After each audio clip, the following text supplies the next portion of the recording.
तो मेरे प्यारे बच्चों, अब हम देखने जा रहे हैं क्वेश्चन नंबर 5। इस क्वेश्चन नंबर 5 में क्वेश्चन बोला हुआ है, in the given figure AT is the tangent to the circle with centre O such that OT is equal to 4 cm and angle OTA is equal to 30 degree, then find AT।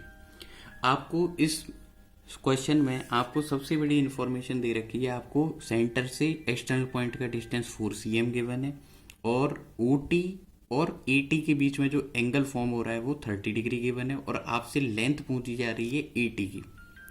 अभी तक हमने इस type के जो question solve कर रहे थे उनमें पाइथागोरस सॉल्व करते थे, पाइथागोरस थ्योरम अप्लाई करते थे और क्वेश्चन सॉल्व हो जाता था। लेकिन इस प्रॉब्लम में ये क्वेश्चन इजीली इस तरीके से तो नहीं हो सकता। इसका मतलब आपको इसमें कुछ और करने की जरूरत है। प्यारे बच्चों, इस टाइप के क्वेश्चन जिसमें सर्कल गिवन हो और टेंजेंट गिवन हो और उसका पॉइंट ऑफ कांटेक्ट सर्कल के सेंटर से जुड़ा हुआ ना हो, तो आप सबसे पहले उसको जोड़ देना। तो आपको सबसे पहले सर्कल के सेंटर को पॉइंट ऑफ कांटेक्ट ए से जोड़ देना है।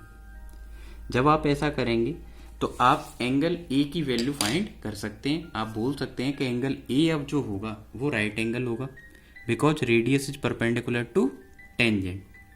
तो सबसे पहले आप बोलेंगे radius is perpendicular to tangent at point of contact, at point of contact. तो जब मैं ऐसा नोट करता हूँ, ऐसा बताता हूँ, तो मैं यहाँ से बोल पाता हूँ एंगल ए की जो वैल्यू होगी वो 90 डिग्री होगी। एक ऐसा ट्राइंगल जिसका एक एंगल 90 डिग्री हो जाए तो वो पाइथागोरस भी फॉलो करता है एज वेल एज वो ट्रिग्नोमेट्रिक रेशियोज को भी फॉलो करता है।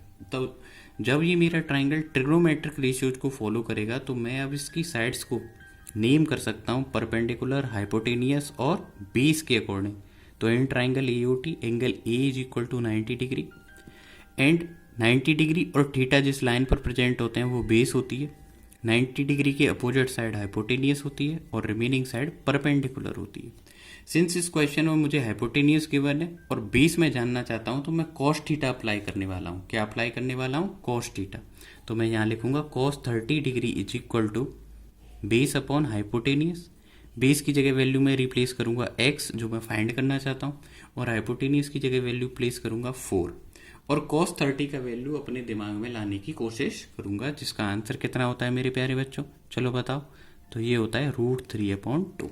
तो यहाँ से जो x का आंसर आएगा वो आ जाएगा 4 का क्रॉस मल्टीप्लाई कर लो आप √3 से, तो 4 इंटू √3 डिवाइडेड बाई 2। जैसे सॉल्व करेंगे तो आंसर आ जाएगा 2√3 cm।